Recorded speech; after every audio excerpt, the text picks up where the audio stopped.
Je ne me rendais pas compte à quel point au HUG, on avait besoin d'être enseignant en plus que d'être clinicien. Le fort de la mention en éducation médicale, c'est que très vite on nous parle de clinique et puis c'est ce qui va arriver du coup l'année d'après, le cours à option. Par rapport aux autres stagiaires qui n'avaient pas eu la formation, j'avais du coup les outils pour pouvoir m'intégrer mieux dans le milieu clinique.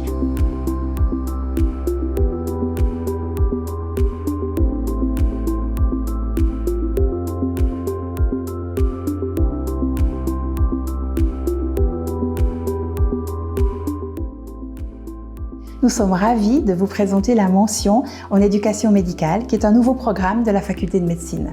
Les objectifs de cette mention sont de développer des outils pour les étudiants en prévision de leur stage clinique, mais c'est aussi de les aider à développer cette double posture de clinicien et d'enseignant, posture qu'ils auront à habiter toute leur vie professionnelle. Déjà pendant les études, en prégradué, mais également pendant sa formation postgraduée et durant toute sa carrière professionnelle.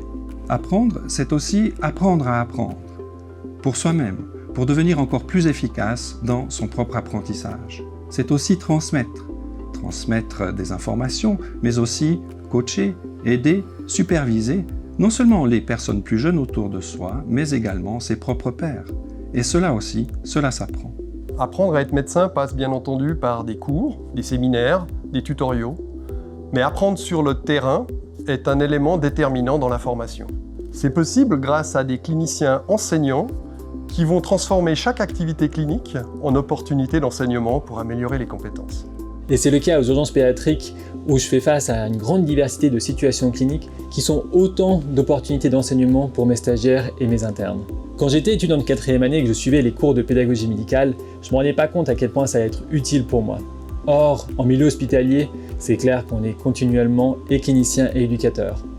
Aujourd'hui, je suis capable, grâce à ces compétences acquises très tôt dans ma formation, de faire aussi bien de l'enseignement sur chaque situation que de gérer des patients dans un service qui est sous tension et sous stress comme les urgences pédiatriques.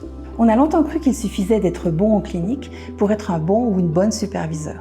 En fait, la littérature nous a démontré qu'il n'en est rien et qu'il est important de développer ses compétences pédagogiques pour des supervisions de qualité. Peut-être changer sa manière d'expliquer les choses, changer sa manière de transmettre mon savoir, d'être peut-être plus dans l'écoute, de faire attention à ce que mon interlocuteur aussi m'ait compris, qu'il ait bien compris le message. Je sais que maintenant, j'essaie de faire beaucoup plus attention à ça. Je me suis inscrite à cette formation pour avoir des outils pour débuter les stages en milieu clinique. Maintenant que je suis interne, il y a des stagiaires de 4e, 5e, 6e année de médecine qui découvrent les stages en milieu clinique. Et puis, je peux aussi leur transmettre tous les outils que j'ai appris au cours de cette formation, notamment comment transmettre un cas efficacement, comment faire des transmissions ciblées d'un patient lors d'une remise de garde, par exemple. Et donc ça, je pense que c'est indispensable pour qu'ils puissent s'épanouir durant leur stage. En suivant cette filière, vous pouvez, en 3e année, découvrir les bases théoriques de la pédagogie médicale.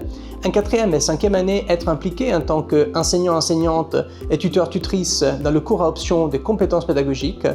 Faire ensuite un travail de master en lien avec l'éducation médicale.